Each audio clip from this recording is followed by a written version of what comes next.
We have 2 of our chickens here in this tractor. We're just trying to, this area eventually is going to be our expanded garden area, so we moved a couple of our tractors over this way so they can scratch it out and get a little better prepared. And we've had these chickens for a while now, almost 2 years. They're still egg producers, doing pretty well. And we'll rotate them with the bigger chickens and bring some different ones in. And these over here are little baby chicks that somebody gave us. We have this in our small chicken tractor. And again, we're trying to do the same thing with these chicks. We're trying to hopefully to help prepare the yard a little bit before we till it. And chickens do a pretty good job at doing that. And we've discovered that over time.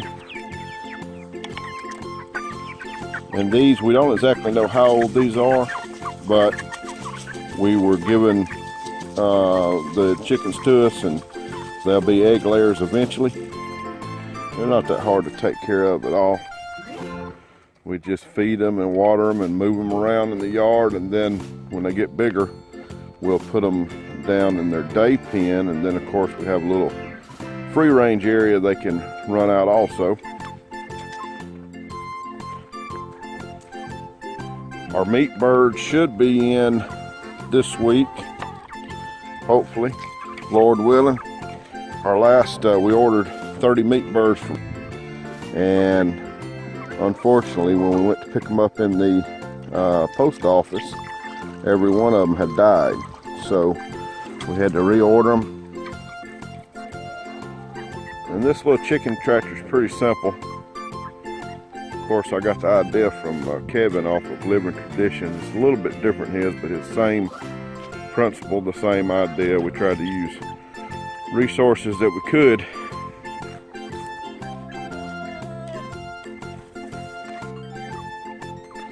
Now we'll go down to our rabbits in our big chicken coop.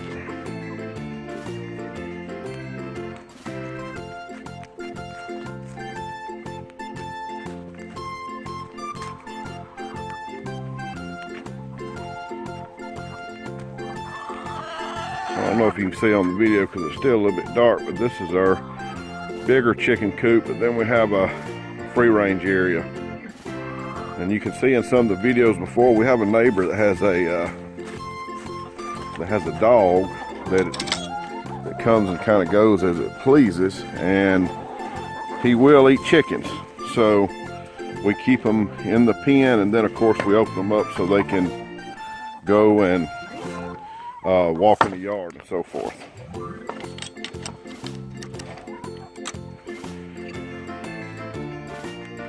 And here's our rabbit hutches here.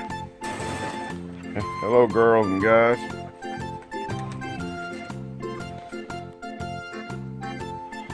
This is our female rabbit, and she's a sweetie. And she always knocks her cage off every day, or her feeding trough rather. And I have to set it up. And I think this is go on, girl. This seems to be a sign of some sort of dominance, because I notice every day I come in to feed her, when I put my hand in, she'll always just lay flat down like that. So I haven't done any research, but it could be that that's some kind of dominance issue, because I saw her exhibiting that with Thumper, our male rabbit, before.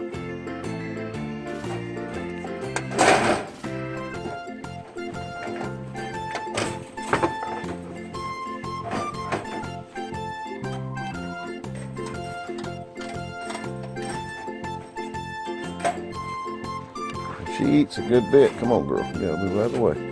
Come on. There you go. And then, I don't know if you can see her babies over there. Yeah, they just about ready. They'll be coming out of that nest here any time now. They're getting pretty large, pretty large. This is the other female. and we can't, for some reason, she doesn't mate very good. So we're using her as compost material producer. That's the only reason she hadn't been to the freezer camp yet. Because we take our rabbit droppings and put it in our compost pile, so that we can try to put it in our garden eventually. This is our male. I call him Thumper, and you can tell he's hungry. He's a big one. All right, so I got those fed and watered, and now we will go up and feed and water our goats and sheep. And one thing some people may not think about when it comes to homesteading is the requirement for the animals. And it's a lot of work, I'm here to tell you. And for instance, the 4 sheep we had, the babies, of course they're going to be born in the worst weather, and these were born in a rainstorm, one of them.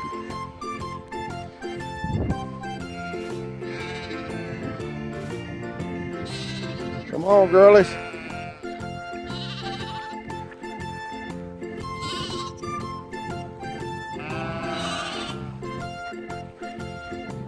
Come on.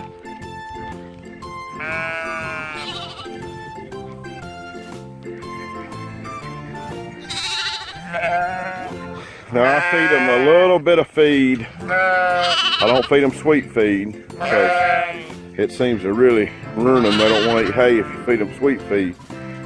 So God made them eat grass and God made them eat hay, so that's kind of what we feed them. But we do feed them a little regular feed. So let's see if we can.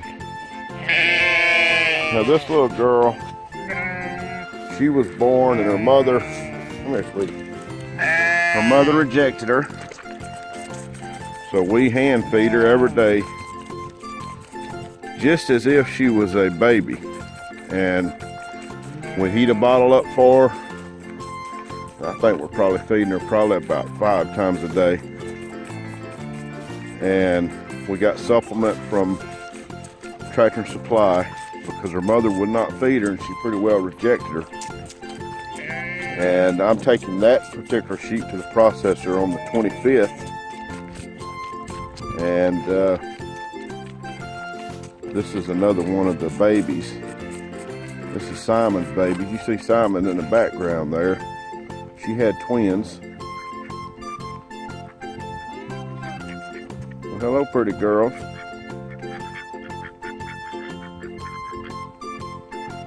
And then the other baby is over there. See her there.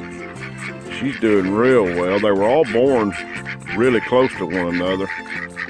And you can tell that this one, because of the supplemental milk, she's really grown well. And the difference in size, you can tell the size there. This is Simon's babies. Of course, she had twins, so they're going to be a little smaller. And then this one here, Molly. Oh, Molly. Molly's our fainting goat. And there's old Peter.